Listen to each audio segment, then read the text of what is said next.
Okay, hey everybody, Joe with Gym Life Podcast, back or fresh off OSG, which was only yet a few days ago. Didn't have an opportunity to make it myself, but had an opportunity to watch a lot of great athletes, just like the one joining me tonight. Third at OSG in 2022, first at the Arnold in 2022, third at the inaugural Clash of the 64s, and fourth at OSG last year. And that's worth noting because everything's moving in the right direction. Holly McRae, thanks for joining me. Thank you for having me.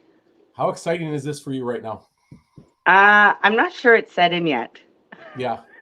I mean, this isn't your first rodeo. I just read your resume. And by the way, Canadian record holder in the circus dumbbell and the log. I mean, so you've been at the top of the world, at least in Canada, and then some in the last year.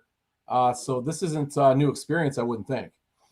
No, it wasn't a new experience. I mean, a different experience for sure with everything that was going on, but not new. So tell me about the show. You get into the show, you're training well. I know you came off. Did you do Static Monsters this year leading into the show? No, I didn't. I hurt my bicep in Clash in May. And so I took quite a long time to even see if my bicep was going to hold out for OSG. So I pretty much did nothing.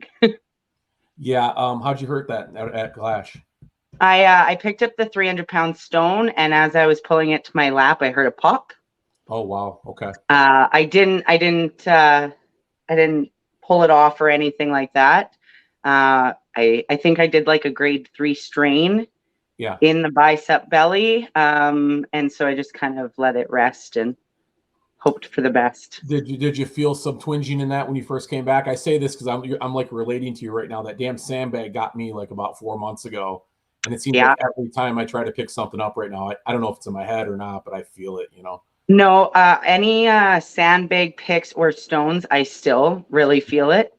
If you watch the videos at OSG, I'm wearing a sleeve on my bicep in every event because I was starting to feel it. And again, maybe it was in my head. I don't know, but better safe than sorry. Yeah, well, you made it through. Arguably, and I know I had the pro picks when we were talking to Luke and CJ and Nick and Panda. Well, Panda was kind of out of that particular episode, but we all agreed that 64 class is just an amazing class of athletes and women representing the strongman community from top to bottom.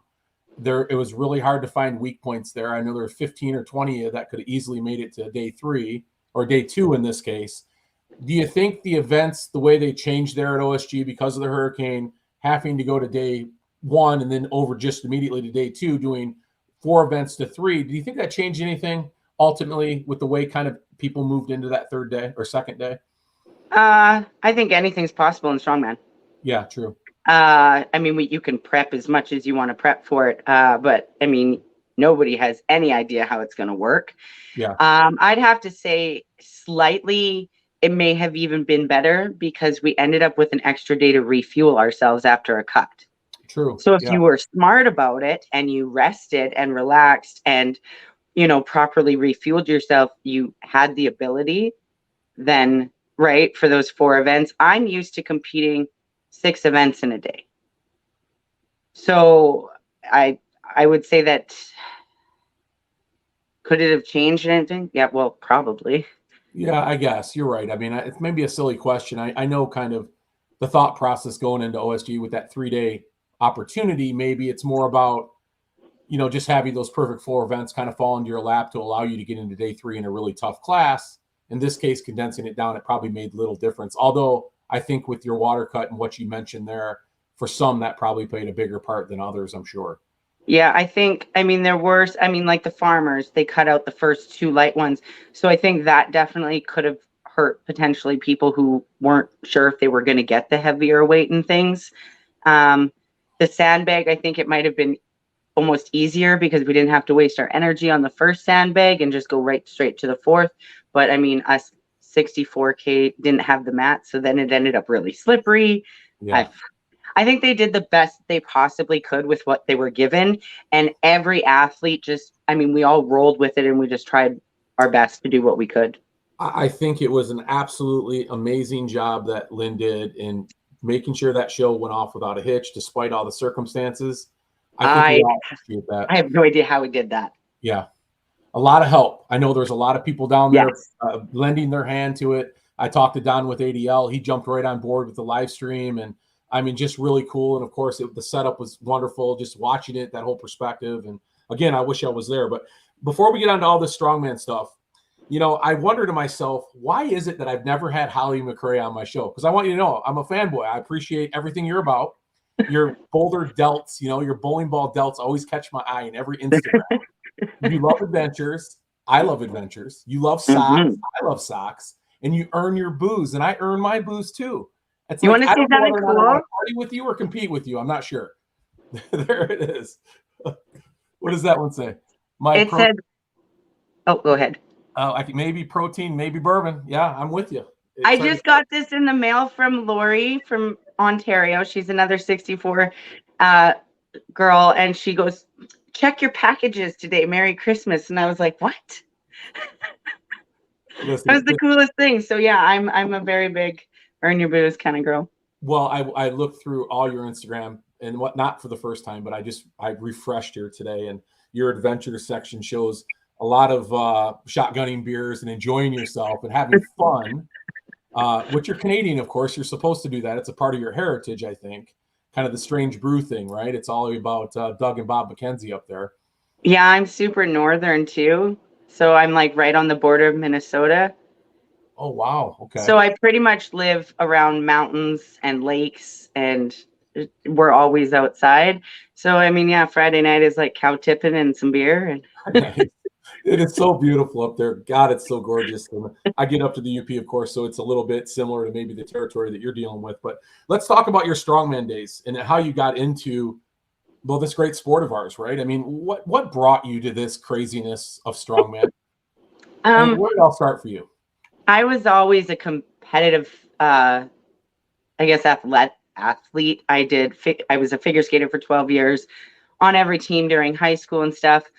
And then when I had my first child, I went to like 200 pounds. So then I got into the gym to try to like lose some of that weight. Then I had another child, and I got back into the gym, and I was just kind of, I guess, fiddling around. I didn't really know weights, had no idea what a deadlift was or a squat with a barbell. And my buddy goes, there's a strongman competition in like, I think it was like 6 months or something. You should try it. It had an overhead press, a squat, and I think it was like an 18-inch deadlift. And I thought he was crazy. I was like 110 pounds soaking wet. I'm like, I can't do any of that. So I ended up hiring a trainer at a gym, seeing if I could do it. And then I trained for it. And as soon as that first event happened, I was stuck. Yeah, you were. Yeah. You know, I was looking at some of your skating antics as well. That's amazing, really. I mean, you went that from was one like a whole lifetime ago, though. Really? It's crazy to me. I think I don't know what you call the pirouettes you were doing and stuff, but I mean, in Canada, you're born on skates. I mean, that's the old adage, right? Everybody's got a pair of skates in Canada. But pretty much in figure skating, I mean, there's some athletic ability there for sure. I would think a lot lower body. So were you pretty good in the gym right away when you hit the weights? No. No. Okay. No, I was like a drunk duck. Oh my goodness. At 110 pounds. I was used to doing like ballet and stuff for my off ice for my figure skating, and then I did volleyball and things like that. So weights were really not. We didn't really work well together. Yeah. Well, you're working pretty well together these days. How long did it kind of pick up the speed? You did that first contest. You loved it. How was it? Did you perform well? Was it just sort of what it was, and you knew you loved the sport, so you wanted to stay with it? What were your first? I don't think I did very well at all. Yeah. I mean, I did well for me, but not well. I guess you probably didn't. Yeah. And then following suit, I suffer from a spine injury, which starts with scoliosis, and I didn't know that at the time. And so yoke was slowly killing me. Yeah, I'm sure. And then I ended up getting really hurt in 2019 under the yoke, and rehabbing back from that is kind of when I really started to kind of blow up, because I started to actually know what my parts of my body actually were, and getting informed on kind of the basics behind, instead of just the events and just going in and doing a deadlift and stuff, actually seeing where your body needs to fire and what my body's doing. Yeah. Because I did read that, you know, you had that injury in 2019, with that type of, I guess you would call it sort of a genetic condition, right? I mean, you were kind of born with it. Mm-hmm. It becomes all the little intangibles at that point, doesn't it? When it comes to your training and how you perform, it's not about just getting under the yoke or just squatting or building your leg strength. It becomes much more dynamic for you with your training. And I understand you have Max Boudreau that he trains you still, right? Is that true? Yeah, I have got him for most of mine, and then I've got Sean as my deadlift coach. Oh, Sean, that's right, Sean too. Yeah. So yeah. how has that kind of worked into your training around this condition that you have? Because listen, you did well at the yoke this year, no problems, right? Yeah, I don't know how that happened. I have an osteopath, and they work with me every single week. So they manipulate my bones and kind of keep me walking. And then Max and Sean write my programs, and then I kind of just go based every day on how my body is. I've learned to be really in tune with it. So if a certain movement doesn't feel good, I just don't do it. And that's it. And then I switch around. Obviously, I know which exercises are meant to target which muscle. And so I try to just switch around things that might not hurt it. If I'm yoking in my program for events, I just don't squat. The compression is just too much for me to do. I also very rarely will I squat now without a box, just for the extra support. So I just go with it. So it's a listen to your body methodology, more or less. Max writes the program. Sean picks up the deadlifts part of the program. You put those together on the appropriate days. Both these coaches know you pretty well and how you operate to keep yourself healthy. So it's kind of you kind of flow through it a little bit, the way you see your body. And I'm a personal trainer myself. I've got strength and conditioning background and a corrective exercise background. So then I added my osteopath who knows all of that as well. And Max has been with me for 4 years. So he was with me through all of this. Yeah. So it's just take it day by day and just see how the body feels. Some days I have really great days, and other days I'm not even going to be able to do anything in the gym. Yeah, and knowing where you come with your background, you don't even fight that moment. It's take a couple of days off, get back to it when I feel better, don't push it, avoid injury kind of thing. Yeah. I mean, it's easy for us to say that coming from my injuries as well, but for a lot of us, the strongman community, that's generally where most of these injuries lie. It's rarely in competition. It's always in prep. And I think sometimes it's maybe because things are being forced to accommodate prior to competition. Would you agree? Yeah. Okay. Absolutely. The gym doesn't usually cause most of my injury. I own a residential cleaning company. Okay. So I'm spending all day long just going like this, being bent over. And that's actually usually where it starts from. Oh, yeah. And then I go into the gym and you compress all of that. Mm-hmm. Right, right. So you finished that first competition. We can just assume you didn't do very well at all based off your stature and kind of where you were at in the gym at that point. What was the next step for you? Was it just you fell in love at that point and just decided to hit the weights even harder and look for your next contest? Or when did that come about? No, I started training a bit, kind of starting to learn what strongman really was in the events. And then one of the promoters, Ben Thompson, he called me up while I was going to daycare to get my kid. He goes, "What's your shirt size?" And I was like, "Small." And he's like, "Okay." And he hung up on me. And I was like, "What is going on?" And then I found out he had put me into provincials. Oh, okay. That's a pretty big deal up there, right? I was like, okay, so I guess I'm doing this now. How much time did you have to prepare for this? Oh, I have no idea. Not very long. I think it was only like a month or two. Oh, wow. Okay. I had to go under a yoke. We had a loading medley, I think. I think we had an overhead and a frame, if I'm not mistaken. That's a few years ago for me to remember. Yeah. And most of them I had only done like 3 times. Oh boy, yeah. Yeah. So how'd that show go? We're gonna get to you winning though, I think here eventually, but I yoked in ollies. Yeah, okay. That's how well that one went. Okay. Yeah, okay. Yeah. So you're making your way and earning your lumps, and you're earning those drinks that we talked about, earning your booze.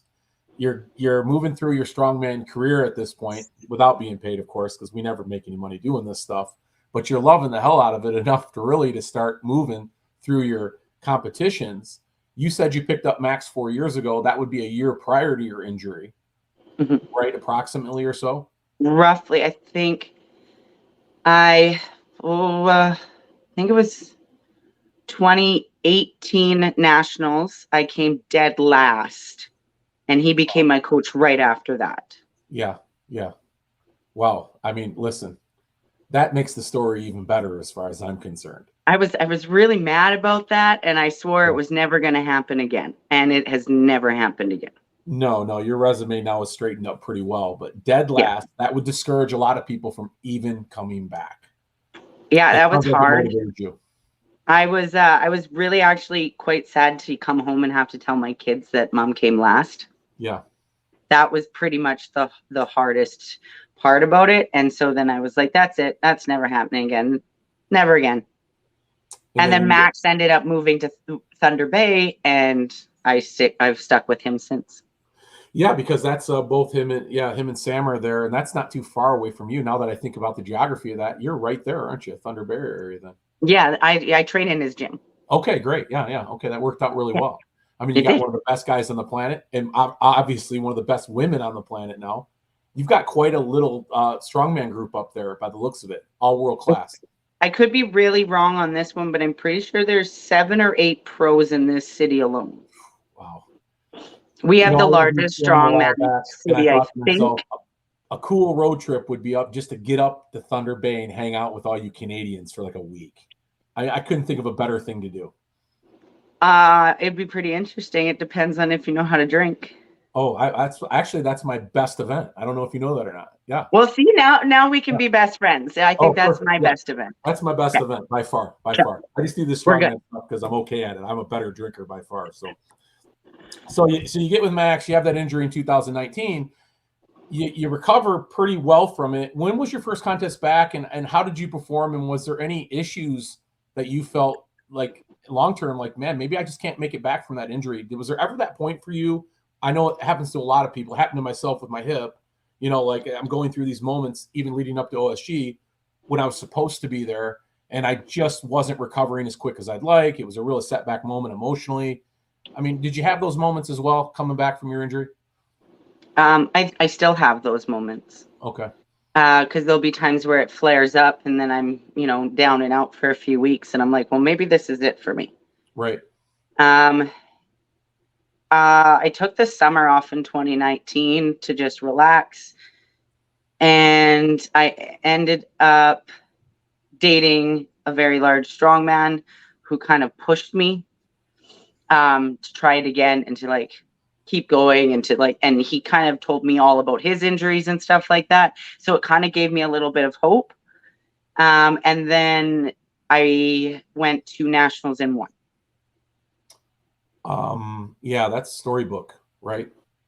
That's Storybook. I have no idea how that even happened. And then I went to Nationals the next year and won and got my pro card.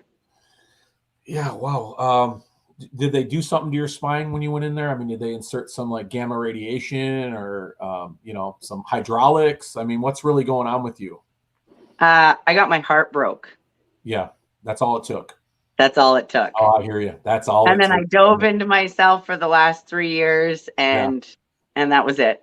Wow. Well, listen, so the recommendation to anybody out there looking to have a lot of success in this sport, go get your heart broke, says Holly McRae. Lots of trauma. Lots of trauma. Literally lots of trauma. Right? Isn't that kind of what we all have? Yes, it is. Yes, it is. You found the perfect outlet by the sounds of it. That's right. Yeah. And I'm a parent, so when my kids really piss me off, then I just go to the gym. Yeah, you never really find a bad day when you're training then. There's always something you can rely on, that emotional pain or the kids just getting on your nerves, one of the two. Pretty much. Wow. You really have been on a ride then. You get done with this injury, you've rehabbed well enough from it. I get it. It's always going to be in the back of your mind. You have those moments and, hey, listen, things are going pretty well. You win nationals again. I mean, why not? That's just for fun, right? Was it the pro card you were after at that point? Yes. Okay. So Canada had different weight classes than America did. And so lightweights weren't able to get their pro cards. Oh, gotcha. And our middleweights would go to the Arnold as lightweights. Ah, I see. Okay. Just because the way the weight classes worked and things like that. So it just wasn't possible to do so. And so the second year for nationals is when they started giving out the pro cards for the weight classes. Okay. And all that's corrected now, if I'm not mistaken, because Strongman Corp's now taking a bigger presence in Canada, right? To equal things Yeah, out. now we've got Strongman Corp Canada. So everything is pretty much the same as the States now. Okay. Yeah, I was talking to Sam a while back about how the Canadian scene, and I don't know, I mean, maybe this is just being presumptuous, but it seemed for a while there, the strongman scene in general at large seemed to kind of take a nosedive.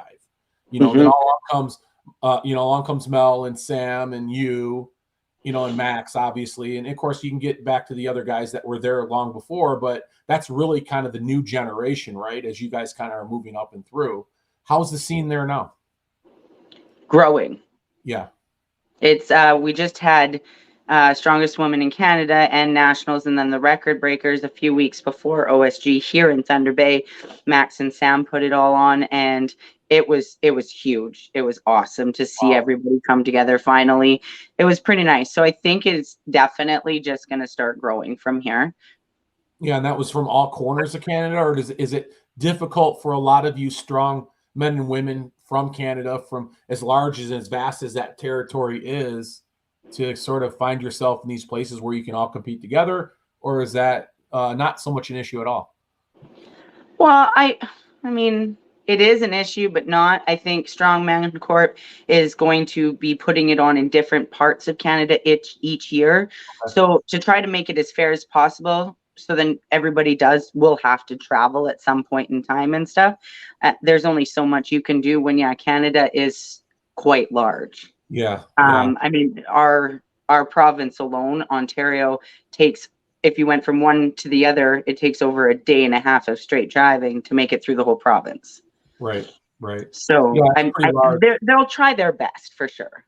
Right. And I kind of just bring that up because when I think about the vast nature of the country and where kind of everybody's located at these far reaches of it, and we don't have much different of a problem, I guess, in the States. It's just that maybe there's just a little bit better way to kind of get around, I guess. And I guess I'm almost stereotyping right now, and you got to forgive me. I'm just picturing all these water planes and shit landing in Thunder Bay with all these competitors on it. I'm sorry. That's what I'm picturing. We do have roads. Oh, you do? Okay, just making sure. We do. They're covered in snow right now, but we have roads. I'm kidding. See, I'm never going to get that invite up to Thunder Bay now. You guys are, or if I do, you guys are going to kill me for like 3 days worth of drinking. So I'm in trouble. Maybe I'm setting you up and I want that. I don't know. If you bring me really good bourbon, I'll let you come. Oh, really? See, I can do that. Am I allowed to get it across the border? I don't even know. Yep. Oh, great. Okay. Well, we'll set that up sometime. Perfect. We'll set it up when the snow starts melting at the end of the year. So. But snow is really fun. Well, I guess it can be a bit like it if you live in Canada, right? Especially that far north. If you just don't come in January and February when it's like -40, -50, you're good. Oh, perfect. All right. Then maybe we'll just see the Great White North at some point then before the snow actually breaks. That could be a way. Some people go south, we'll go north. Yes. So you win nationals, you go to nationals, you win nationals, you go back to nationals, win nationals, get that pro card and that status, which is starting to mean a lot to a lot of strong men and women out there, right? For a while there, that's pro status is like, what's this really mean? It's more of an individual thing, I think. And I gather that's what it really meant to you coming off that last place finish a while back and going, okay, I'm gonna get my damn pro card now. Is that how you see it? Do we see our community kind of starting to define what it means to be a pro in the community now? Albeit we have all these opportunities to compete amongst one another at these qualifiers regardless. How do you kind of see it playing out and how do you like it?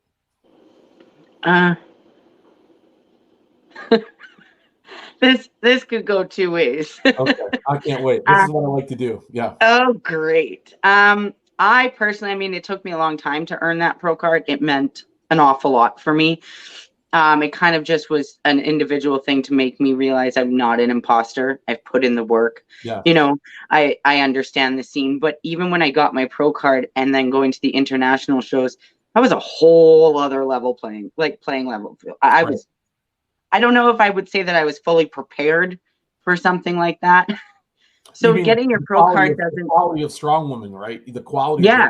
Yeah. Okay. It was crazy. And just getting your pro card doesn't automatically just mean that you're ready for all of these shows. And like you said, nowadays there's so many opportunities without your pro card that do you really even need it? Right. Or is it just you want to get it to put on your Instagram? Right, which isn't a bad thing. Listen, we all need goals, right?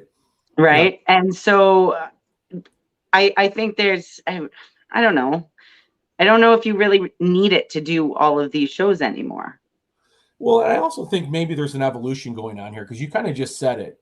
When you talk about the international scene, that pro status is a prerequisite for me, because listen, you already know the competition is going to be stiff. Mm-hmm. And to earn your pro card at any one of these ways you can earn it, which is nationals, and nationals, I think. I don't even know if there's another way to earn it. I think you can earn it at the Arnold Amateur. Oh, that's right. The Arnold Amateur. Yeah, I think Hannah Lindsay did that. Yep. Because I think that's the only way that the ladies in the UK can get it.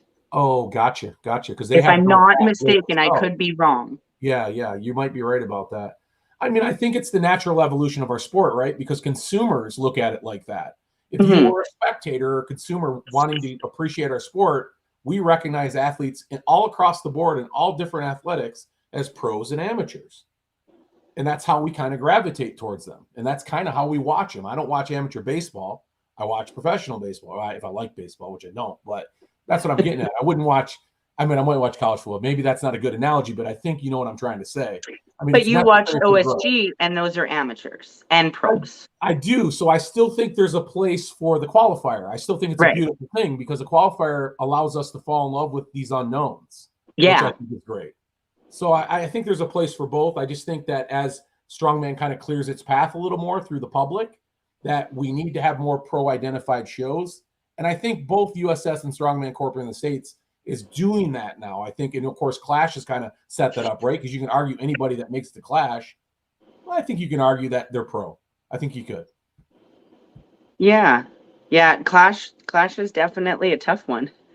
Yeah, that was tough for you, wasn't it? How did it feel there? Let's talk about Clash for a minute. It was a great show, but man, it was hard. Yeah. Was that the first time you competed against Rhea? No. Okay. No, I was against her at OSG. Oh, that's right. Year prior. Okay. Yeah. So yeah, that was the second time, because at OSG, the podium was Shannon, Rhea, Kate, me, and then in Clash, it switched. Yes. And then this one, it really switched. Yeah, but you're still seeing the sort of cream rise to the top. You know, I was looking at kind of all that coming into our interview, and there's these usual suspects now that are rising to the top of all these classes. And I think that's so great for the sport, because now we're kind of identifying who people are chasing and try to knock off. And because people like you and Rhea and some others, Kate, are making it a point to make all these big shows, that we can kind of see this sort of coming together now as, okay, there's a price on your head now. And I know in order for me to get to the top as a 64, I'm chasing Holly McRae around, or I'm chasing Rhea around, or somebody else around. You kind of feel that way a little bit, maybe? I mean, just that would be ego for you here. I was like, oh, I don't think I'm one of those people.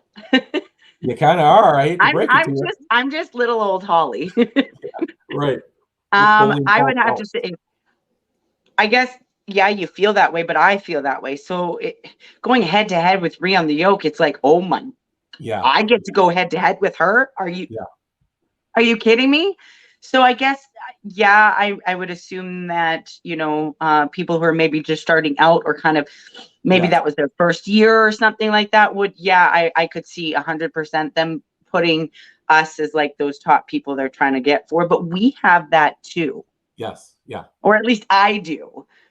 Because I just myself outliers, right? Rhea would be that outlier. I mean, she's everybody knows Rhea. She's pound for pound the strongest woman in the world. Arguably, we can all agree to that. She's doing great things, and I like Nick Canby is in the 105s, and now Tyler Davis.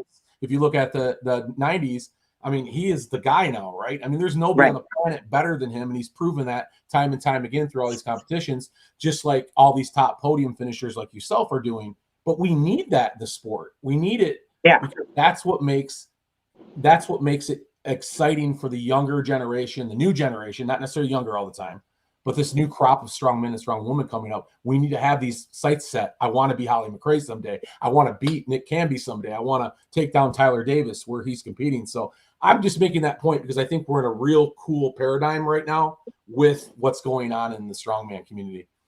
Yeah, absolutely. I think if you don't have somebody to chase or goals to, go after, I mean, I always say if you're the smartest one in the room, you're in the wrong room. Yeah, I like that. Right? Yeah. If you're the strongest in the room, then you're in the wrong room. You always want to be pushing. You always want somebody who's stronger so then you can have something to go for, right? What do you think about this scene we're seeing right now in the strongman community? It's pretty amazing the type of numbers, even in the past 4 or 5 years since you've been in the sport. Did you ever think the evolution of it would be what it is right now? And the type of numbers we're seeing, not just the men, but I'm particularly fascinated with the women's scene because I think that's really skyrocketed from a strength perspective and some of the weights that you guys are doing. I mean, did you ever think of conceivably at 110-pound Holly McRae that, I mean, come on here. Yeah, the weights seem to be getting heavier and heavier, and I'm not liking it. As bad as it is, I really don't put as much, I guess, effort into paying attention to the males as I do the females. I really boost the females up quite a lot. I love watching them just to see what they can do, mostly because I've watched the men already for so long that now that the females are getting bigger and bigger, there's just so many of them.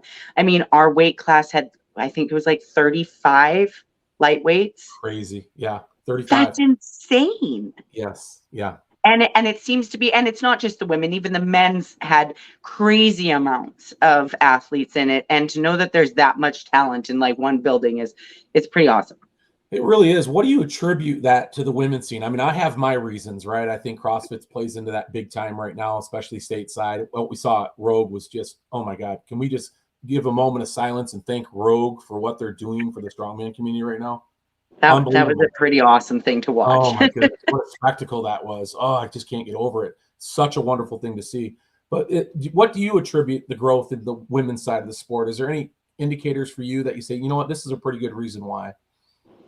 I think women are finally coming into themselves and being able to push back and saying, no, we don't have to just be what, I don't know, everybody tells us to be. Yeah. And I think the more people that can come out and are big voices for the community, the more women are going to relate to that. Yeah. It doesn't seem as scary when you've got somebody who's relatable. And I think another big part is that the men are finally supporting us. Well, I wouldn't say finally, because it's not that they didn't support us, but I feel like the bigger names or the bigger voices are thoroughly backing the women as well and creating just as many opportunities for us. Like, Anthony in Clash. Yeah. He's saying the women deserve to be here too. They deserve to be equal there. And the more people that are doing that, then the more that the women are going to gravitate and then they're going to be seen more, right? Well, listen, it's not just a chivalrous move. I mean, it was a necessary move because of the amazing things the women are doing. Listen, you're not just all pressing 100-pound dumbbells anymore. I mean, shit. The heavyweights had the 150, which is 32 pounds away from the world record as the last in their ladder. I mean, think about that. I get that. I think that dumbbell was like, I saw it backstage. I went, the girls are going to do that? Oh, it looked like another body they were holding up on their shoulders. I mean, it was crazy. It was nuts. And I remember starting at my other podcast, better than a year ago, and I made the reference like 1 or 2 shows in, boy, someday we're going to see a 300-pound log. And if you'd have asked me then when we were going to see it, I'd have thought, well, 3 or 4 years. 8 months later, there's 3 girls now pushing a 300-pound log. So this exponentially is taking place so much now that, damn straight the eyes are on the women. I mean, you're blowing the mind of the world right now.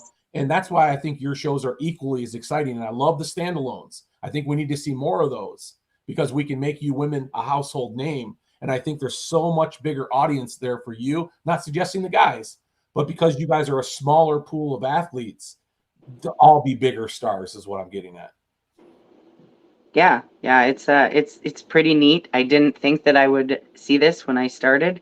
Yeah. When I started, there was only like maybe 4 or 5 girls in this entire city who did it, and now it seems to be more people that I know do it and people I don't know. Right. So it's really nice. It's really nice to see the empowerment that it brings forth.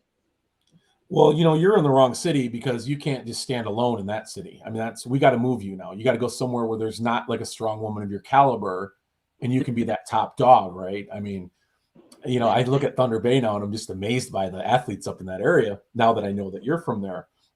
But yeah, without a doubt, I think we're really in a really cool place that we're watching the women's side of the sport really help lead the way a little bit in making this a more recognizable sport globally, or at least the North American side of things, where it can be recognized more by consumers and corporate. Yeah. And I think we're going to get there. I know you're sponsored by Mutant Nation, which I think is super cool. You're wearing the shirt. Did they approach you? How did you get that gig? I actually, in 2019, I became an affiliate. Okay. And then from there, I just kind of stuck with the company. I always used their supplements long before that. Yeah. And then when I won the Arnold, I'm quite close with Jim, this CEO, and we kind of sat down. We had some conversations. I know that Mutant is mostly bodybuilding, so it's kind of crazy how I ended up at this company. I love it. Hey, listen, a note to everybody out there being an affiliate right now, even though I hate those affiliate programs, I'm not going to lie. I do. Stick with it because Holly just proved you can get a hell of a sponsorship from a company being an affiliate. I'm the first affiliate to ever do it, but I worked really, really hard. Yeah. And I truly and thoroughly back their products. Like I said, I used them long before I became an affiliate, and we had a conversation. And when you become family, you Sure. start to get to know each other and their goals and things like that. And the goals of the company align with the goals of me as a person. Great. And I guess, I don't know, they took a chance on a strong woman. I think it was a pretty easy pick, Holly. I mean, come on. I mean, you represent very well. And you got this great edgy look about you too, which is very marketable. And I love that. I always say it's you the socks, right? It's the socks for sure. And it's those delts. I keep going back to that back and delts, but the socks for sure. You've got some great fucking socks. I always tell them, I'm like, a strong woman doesn't work out. I might be able to do a bodybuilding show. I'm pretty sure. And and good for Mutant. And I'll tell you what, I think more of these supplement companies need to get out of the one lane they're in, and they need to start recognizing these other strength sports. Quite frankly, there's a better audience. There's a different consumer base for them altogether with where we're at right now, because it's so watered down in that bodybuilding lane. Jeez, oh Pete. It's not that I hate bodybuilders. I'm just saying, so I don't know too much about bodybuilding. I try to ask everybody in the company, and I'm like, exactly. Can you guys explain this stuff to me? Yeah, right. You look like a bodybuilder right now. But I don't understand the classes and stuff and how it kind of all works out. Yeah, I'm with you. Let's just lift weight and get scored for lifting weight, right? Let's not worry about all those other little things.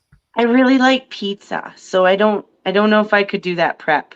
That is exactly why I do strongman. It was beer. Like that's really hard work that they do, and I just don't think I could do it. No, I couldn't either. So I give all the props in the world to my bodybuilding friends out there. Good for you guys. Life sucks. Not for me. I also like bourbon. Yes, I heard it. I'm going to bring a bottle of bourbon up to Thunder Bay. Like, you know what works really good? Happy Jacks or something, or what do you like? What's your flavor down here? I love Woodford Reserve. Woodford Reserve. Okay, all right. Double oaked. Double oak Woodford Reserve. I'm going to write that down. Double oak Woodford. And Reserve. If you mix it with BCAAs. Get out of here. Yeah. You hydrate your dehydration. Oh, true. Is that the way it works? I don't know about that. That's what I do. Is that, well, it makes you feel better. Anyhow, might give it a little nice flavor. It's like a little mixer, right? There's no sugar then either. Oh, that is true. Okay. Maybe you're onto something. Mm-hmm. Yeah. Well, you got to put together a reel for that for your Instagram, like for Mutant. It's something completely different that only a strong man or strong woman would do. I might have to ask permission for that. Yeah, you might have to. It's probably it's probably the small print somewhere that you're not even allowed to talk about this stuff. Now you're in trouble. So listen, sorry. You go to the Arnold right off of your nationals victory, because that was your invite, right? I think they take the top 10, go to Arnold, and that's how you got there. The top 20%. Not in Canada. In Canada. The first year I've gone to the Arnold twice. Okay.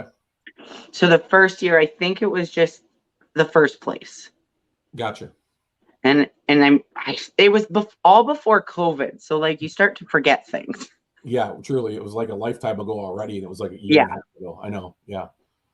So my first nationals I won, I went to the Arnold. And then the second nationals I won, I was supposed to go to the Arnold, but then that next year got canceled. So then I ended up at this one.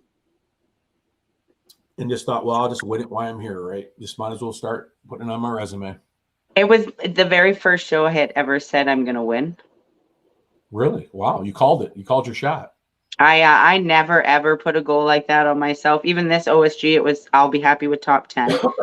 And then I make my own personal goals for every lift because I never want to feel that disappointment of dead last again. Yeah. And that was the very first show where I was like, no, F this, I'm winning it. Wow. Geez, this gets better and better, this interview does. Honest to God. I don't know why I did it, but I decided that was it because I knew I never had another chance at that. Yeah. I guess now was the time, and you did it. And that's a great stage to be on, to win that. I get it. They're working on that show a little bit, but to be at the Arnold and representing and winning it, that's a title everybody wants. And certainly that's another one that feather you added to your cap.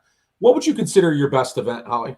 Pressing? Is it just pressing? Can I just say pressing? Is no pressing event? No. What is it for you? Circus dumbbell is now, obviously. Okay. With my spine injury, I can't press with my right arm, so I had to learn with my non-dominant arm. So I press with my left. And I think because I had to spend so long learning that, it became really good. And I would say stones. As the woman before me sits with both Canadian records and the log and the dumbbell, you throw it off and you say, well, it's stones. It's not pressing at all. But you're great at stones.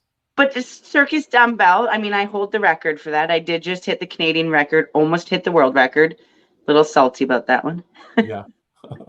But the other one, like log and axle and stuff, I would say I'm like a mediocre presser. I wouldn't say I'm like above average on them. Well, that's not a bad. I mean, I guess that's not a bad thing. You're doing so well in pressing. You're mediocre. That just means you're really good at other things. So the stones for sure. I know you're a great stone loader. Yeah. How tall are you? 5'1". How are you a great stone loader? This is going to come out really wrong, but I can bend really well in half. Well, I don't know. I mean, for some of us, that's pretty exciting. For others, that's great too. Yeah. I have no idea. I sucked and I zeroed stones in every competition for like the first 4 years. Yeah. And then I got Max as my coach, and the way he explained it, it kind of clicked. And then I just rolled with it. You know, if anybody ever asks that question again, you say, I'm really good at triple extension. You are. You have to be at 5'1". How are you getting the stones up on the platform? Right? Jumping? You just about. You almost have to. Yeah. We were supposed to have stones to 61 inches at Clash, and I'm 61 inches. Yeah. And I was like, you want me to do what? What it ended up being? I think they dropped it down to 54.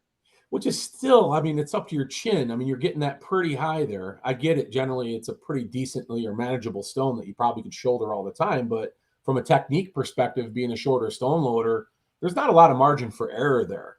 No. I mean, you're moving pretty quick, and you have to keep up with these girls that can stand up with a few of these first stones. Yeah, and you just perfected it. You become really good at it. You attribute all that to Max. I mean, for the way he coached you to understand. No, like when I started, what he said made it sense. So then I stopped zeroing it. Then I honestly have absolutely no idea. Yeah. It's like the rest of the story you're telling me today. Honestly, it all makes sense, and it doesn't make any sense at all. It's great. This is a great interview. Do you see why I drink? Yeah. I mean, no. Why don't you just go to bed tonight and dream about something? I'm sure you'll do it tomorrow. I constantly work at what I'm really bad at. And since stones were really bad, I just hammered it and hammered it and hammered it and did every accessory I could possibly do to strengthen what wasn't working. Yeah. And honestly, that's the real answer. It's a true testament to your work ethic, because everything you're telling me, if we go back and do it in slow motion here, you're finding these weaknesses, you're really focusing your efforts on that weakness to become better at it and not moving on until you do. It sounds like you're I'm very stubborn. Yeah. Yeah. So when OSG announced the sandbag to shoulder, I had never done it before. And I couldn't even do 150-pound sandbag to shoulder. I was like, what am I doing? God, where are you at now? I can get the 225, our last one for singles now. Mm-hmm. Yeah. And I hammered it twice a week, over and over and over and over. And I failed and I failed and I failed. And then as one clicked, then I could move on. Yeah. Gotcha. Little OCD with that then. You're just ultra focused on, okay, I'm not moving along until I get this. I try to work harder on my shitty events than I do on events that I guess come naturally more. Well, you know what? I hope everybody out there listens to that, because you see it more and more, time and time again. These strong men and strong women that love to work on the events they're good at. And ultimately they fail in competition because they're just not getting better at the other ones. Let's be good at everything, not great at two things. And I think that's the old adage in strongman, right? So yeah, I tell you. So you get the Arnold done, and obviously you're on a high now. I mean, you're coming off the Arnold in March. You're feeling good. You got this victory under your belt. I mean, they've announced Clash. That's on your calendar. You're not going to miss that inaugural Clash. You'd mentioned that was just a great experience. It was a cool contingency of women there, I felt. I love Hannah Cold Iron. I made a comment the other day about you and her on the show that sometimes I'll flip on your Instagrams and I'll get you mixed up, because you both got the glasses, the hair's similar, the big smile. I love Hannah, so that's a compliment to both of you, and I love you as well. But that was in her backyard, I think, right? That was in Oklahoma. No, it was in Texas. Texas, okay, close enough. I get those places mixed up, but yeah, they would kill me for saying that, of course. I think they're still border warring over there, but so you were ready for that, but you had tweaked your biceps, so that was a little bit of a concern for you. But you tweaked it there. But what event did you tweak it in? You said Stones at the last event? The very last event, the very last Stone. Oh, perfect. Okay. So if it was going to happen, it was the perfect time for it to happen. Yeah. Did you, and I can't remember the standings in that, were you in a pretty good podium spot there that take one of your Holly McRae Stone runs to get you to that podium? I didn't know where I was. I didn't even know I placed third until after. I had no idea what was going on. You don't pay a lot of attention to that when you're at shows. A lot of times you get caught up in the points a little bit. No, not really. Like I said, I make specific goals for every event that I want to hit. Yeah. And then anything after that is a bonus. Gotcha. I don't tend to usually worry about what other competitors are doing.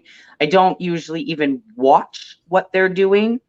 I pay attention to myself. I don't watch their training videos leading up to the competition. I just do what I want to do. Yeah. Well, and however that places me, I guess, is just a bonus. That's a common denominator, Holly, that I'm hearing amongst the pros, the better competitors in the strongman community.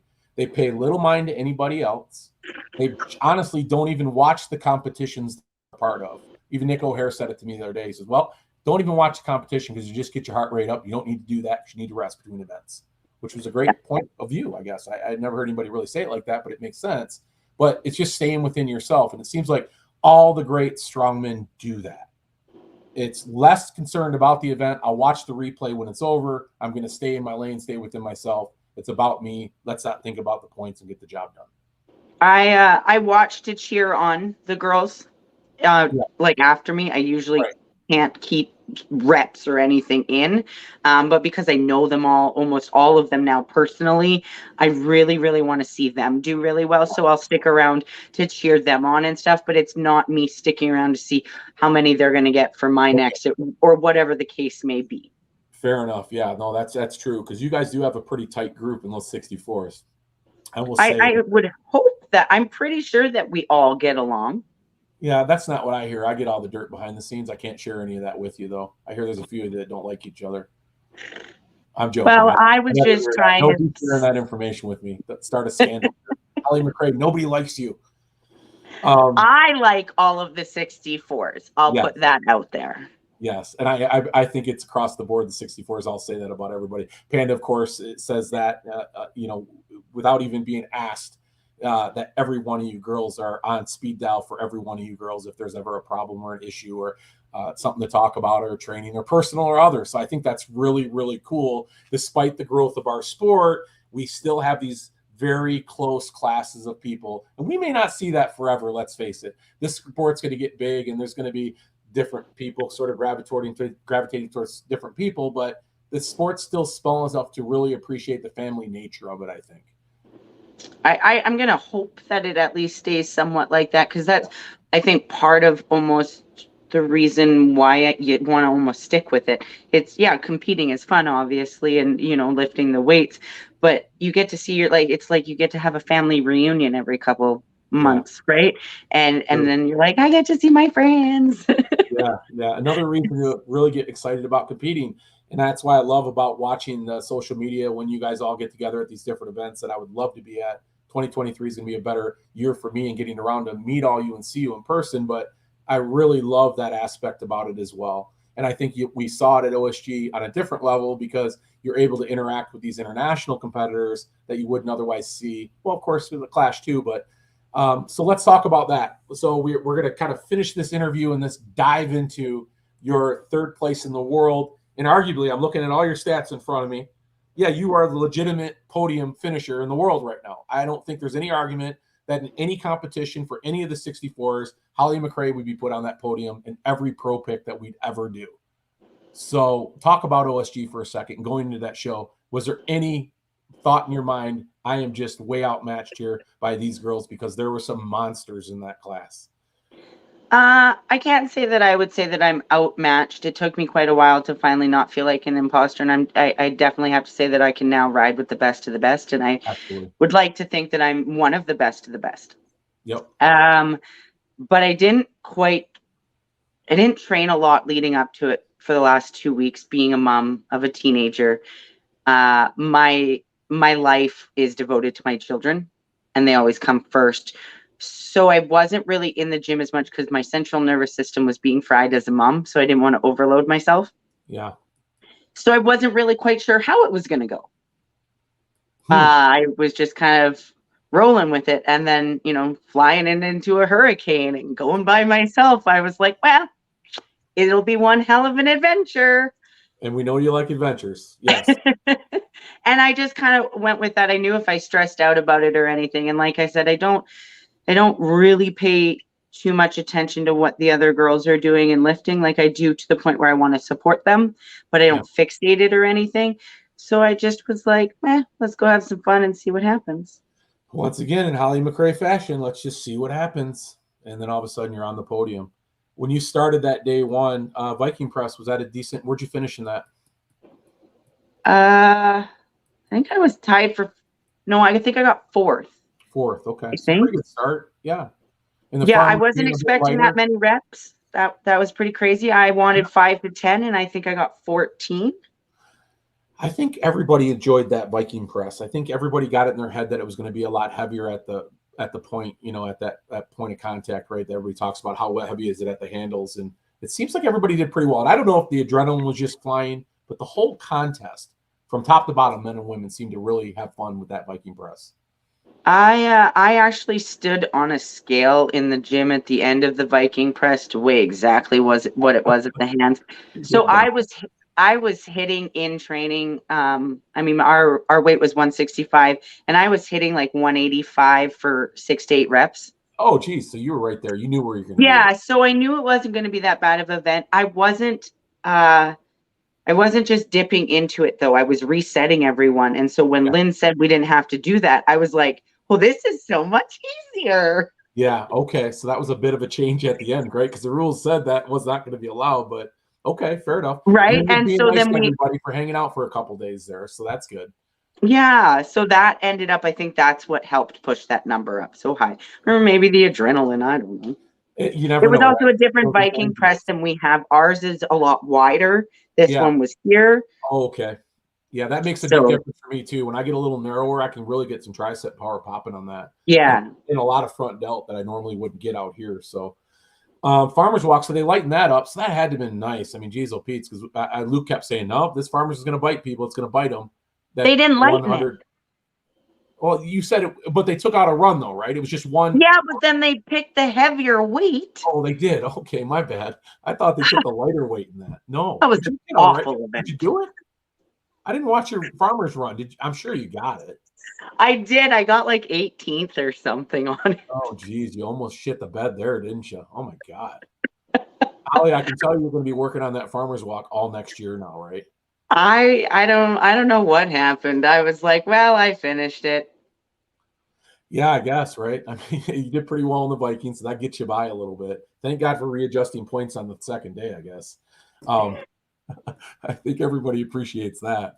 What was, and I should know these events by heart because I did all those pro pick shows and I can't now. Oh, it was the axle deadlift. Mm-hmm. Now, going into that, we felt like that was a pretty good amount of weight for reps. Mm-hmm. That was 380 for you guys? 380, yeah. Yeah. How'd you feel in that? Really well. I was back up to 440 for doubles in training. Yeah. Yep. So I was pretty confident with it. I think I got 9 reps and I was like in a 3-way tie for like, oh God, I don't know, 3rd or something up there. Okay. Yeah. We thought they'd be stacked up a little bit in that one, but that's great. And does your back give you any issues with pulling then? Is there just more compression? There was a little tweak that I had to change because I would like almost like cock my neck back and it compressed my spine and then I try to pull. Okay. So then as soon as my osteo noticed that, then I started training differently. And then I got Sean as a lifter to really break down my deadlift for me. Yeah. And so I've stopped doing that. So you're a little more chin forward now in your pull. Yeah. Yeah. I'm also more back, like upper back instead of lower back. Yeah. And so we switched things where around. You're not supposed to be where you need to be kind of thing. Yeah. Okay. Gotcha. Upper back pulling. I gotcha. Yeah. Well, it worked. It did. Yeah. I was pretty happy with it. I didn't feel really fatigued. Had they kept the time the same, I would have had more, but I was still happy with the 9 in 45 seconds. Well, listen, I'm a big fan of Sean all the way, and there ain't nobody better to get you right on that deadlift than Sean. So shout out to you, Sean, for sure. So that was 3rd event, 4th event, sandbag. We talked about that. You got the 225 up. That ladder wasn't as difficult for you as it may have been for others because you were loading that bag anyhow. I didn't get the 225. Oh, you didn't? I thought you said you got that. No, I can do it in training, but in that medley, that was not happening. Were you shot from the deadlift? How were you feeling coming off that deadlift? Was that one of the bigger reasons? No, I don't think so. I think that was just a long day. Yeah. It was the last event. The floor was beyond slippery, so I was scared a bit too to be, to put my feet in the wrong spot and then slip away. But it just wasn't there. Gotcha. Yeah, no, that probably happened for a lot of girls at that point too. I looked at the playback of my video and stuff, and the first 3 they were going well. I had the hip power, and it just was like, no, not happening. Yeah, so you got a pretty good time split in that first 3 bags, and do you remember your placing on that? I think, if I'm not mistaken, I was 2nd or 3rd. Wow, you moved through them pretty well. Yeah. Yeah. Well, that really set you up for a nice day 2 then. And when they reconfigured the points, where did you fall? I was 4th. Oh, okay. Get the job done. You got 3 events. One of them's your nemesis. You just got to get through the yoke. Yeah, I was I was like, man, this yoke is going to put me so far down. Yeah. I mean, it could have. I mean, geez, oh, Pete's. I didn't finish it last year. Yeah. Wow. I mean, again, it's storybook, right? You're getting under that yoke, and I get that you're a confident person. You're a pro. You're at the level you need to be at. But if anything is going to rattle your cage, it's got to be that yoke at that point. Mm-hmm. Yep. And you finished it. I did. I actually, right before my very last pick to finish it, I was screaming at myself, calling myself a little bitch if I didn't finish it. Yeah, I wish we had that on tape. Maybe we can find that. I'm sure we can. Because you probably were really screaming that, right? I was actually saying, I'm probably screaming it in my head. Yeah. But I remember telling myself that if I didn't, I was like, you need to pick this up and finish it, you little bitch. And I was like, okay, here we go. Nothing is more self-motivating than calling yourself a little bitch, honestly. works every time. It does for me. It works for me. I'm drinking with you all the way now. We're going to do this. So as you finish that, you felt really good about that. Listen, Stones is coming up. I mean, you couldn't be in a better place at this point. You finished Yoke. You're going into a Circus Dumbbell, which, again, you're the Canadian record holder. I mean, this is maybe not your favorite event that you suck at, but we all know you're pretty good at it. I really love Circus Dumbbell. Yeah, so why not just do the Circus Dumbbell, get in the Stones, and win first place? How far were you behind Rhea at that point? You looking back on it. 7.5 points going into Stones. Okay, so it would have been a push. You were expecting a lot of help at that point to get any further than hitting that third place on the podium. Which I was only 0.03 seconds away from second place. Okay, I knew that was a tighter matchup for you. Yeah, wow. So yeah, I mean, I get it. How can we call you 2.5 place? Can we do that? Pardon? You were 2.5 place then, is what you're telling me. No, I was third. I know. I'll say that. You don't have to say that. You can be that humble winner. I won't say. Yeah, that's fine. I wasn't too upset about it. That's crazy. I would have really loved if both of us went at the same time. Yeah, that makes a difference, right? I mean, absolutely makes a difference. But that would have been really off that way. Of course, she was going against Rhea, I think, right? Or did? Yeah, she went against Rhea. I don't know how they managed to work it out because we were both tied for second going into Stones. Yeah. So I don't know how they work any of that. But yeah, it would have been neat if her and I went head to head and got that 0.03 and 0.06. For future reference, we need to make a switch in that sixth event. If we know that first place is so far ahead, then match the first against fourth, put second against third, and have you guys be battling it out, right? At that point, that would have been a better spectating show as well. Yeah. So because we all knew Reed was going to finish it. Yeah. Right. Like unless for some reason there was an injury or a mishap, or she was finishing it. That's right. Absolutely. Yeah, you're right. That would have made for a better competition. Take nothing away from the show or what you did or she did, but it really would have been it would have been entertainment. Absolutely, it would have been entertainment. If we're talking about she definitely deserved it. She pushed hard, but it separated us by 0.03. I'm just thinking of it from a consumer standpoint. I would have loved to have seen that Stone matchup. And hey, listen, you guys are going to have a chance to do it again. We know the cream rises to the top at all these shows.